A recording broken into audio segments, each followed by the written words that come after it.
Il était une fois, au pays des Niayes, une fée qui habitait au bord de la lagune dans une petite maison au milieu des sables. Elle était très jeune, très belle et très élégante comme toutes les fées. Les habitants de la région l'aimaient beaucoup et ils savaient que la lagune était son domaine. Aussi, quand ils venaient lui rendre visite, ils tapaient dans leurs mains pour la prévenir et chasser les mauvais esprits qui les accompagnaient.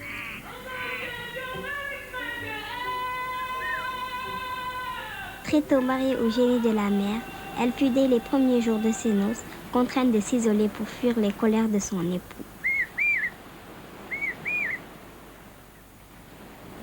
Ainsi, tous les matins de sa fenêtre, elle soufflait sur le sable autour de sa maison et progressivement se formèrent des dunes géantes, isolant la lagune de la mer pour en faire un lac. Les poissons devenus prisonniers se multiplièrent et devinrent très nombreux.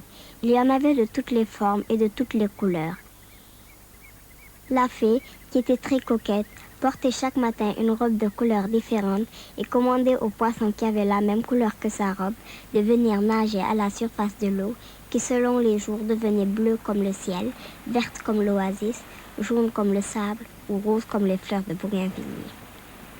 Le vent, son ami, soufflait légèrement, entourant les berges du lac d'une belle frange d'écume blanche comme la neige. Les pêcheurs des villages plus loin en vinrent vite à convoiter toutes ces richesses, et la nuit, ils venaient avec de grands filets voler tous les poissons du lac, et ils se disputaient beaucoup, emmenant avec eux tous les mauvais esprits de la région.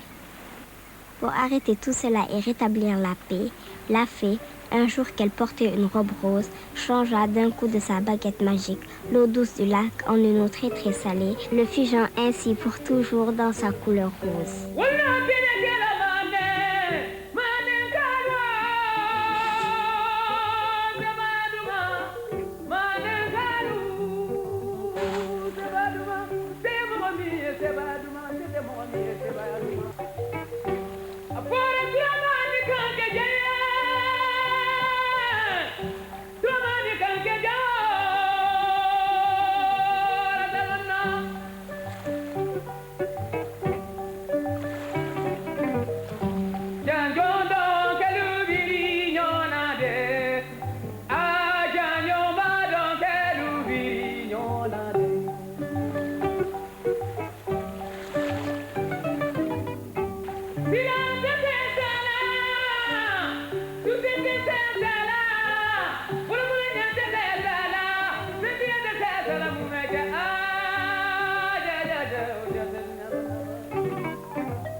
Bien des années plus tard, les villageois venaient ramasser le sel pour le vendre à la ville voisine et chaque jour, une petite fille belle et mystérieuse venait se joindre à eux pour les aider.